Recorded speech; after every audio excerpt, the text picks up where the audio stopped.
This is a letter to a young schoolgirl in Tanzania. I think you're amazing. Against all odds, you've got your chin up.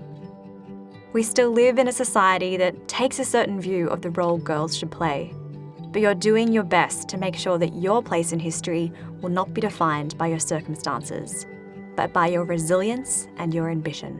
When I was volunteering in Kenya, a day of education looked like a group of students in a small classroom with one teacher, a big blackboard, very little resources. They had to share pieces of paper amongst each other, grouping them apart into small pieces just so they could have something to write on. But there was still so much enthusiasm. All of the kids were really excited to be learning and to be at school.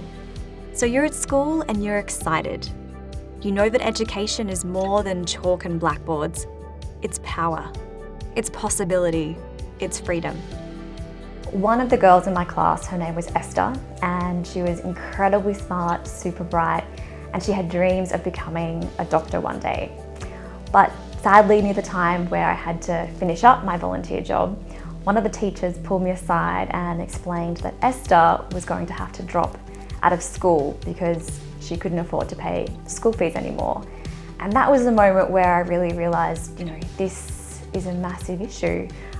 Someone like Esther with all of these dreams, and simply because she couldn't afford to pay a very, very small amount of money to stay in school, she was going to have all of her opportunities disappear.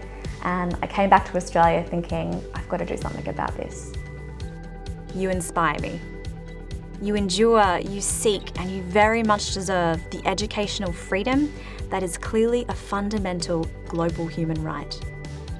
Over 60 million girls across the world are currently out of school, and 2/3 of the world's illiterate are women. You stand strong and dignified and full of hope, ready for the opportunity to chase a better future. So when a girl is educated, everything changes. It impacts not just her work opportunities, but also how long she'll live, when she'll get married, how many children she'll have.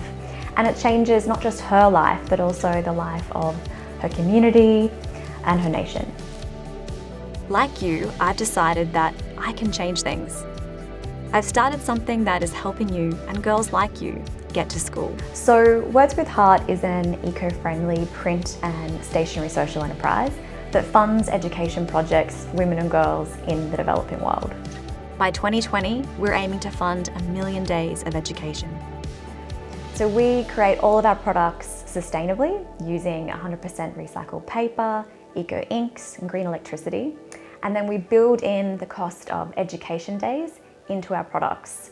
So our model is really simple but powerful. It's print products and stationery at the same cost and the same quality as you would buy anywhere else, but with a real and measurable environmental and social impact. It's a small thing I can do to help you achieve your dreams. Actually, I think you'll agree that this isn't really about you or me. It's just about being fair. So everyone deserves equal access to education. It's a global human right. And yet consistently we see that girls still have such a hard time staying in school, whether it's because of cultural reasons or because of financial reasons. And it's something that they really should have access to. Because of you, I'm doing something greater. My mum was always really encouraging of myself and my twin sister that we could do anything, be anything that we wanted. And she was a big believer in the power of education. And she used to always say that if I wanted to be the first female Prime Minister of Australia, that I could do that the opportunity was there. And so I think that spirit has really flowed through to everything that Words with Heart is about. My name is Lauren Shuttleworth, the founder of Words with Heart, changing the world for women and girls, one notebook at a time. This is my greater outcome.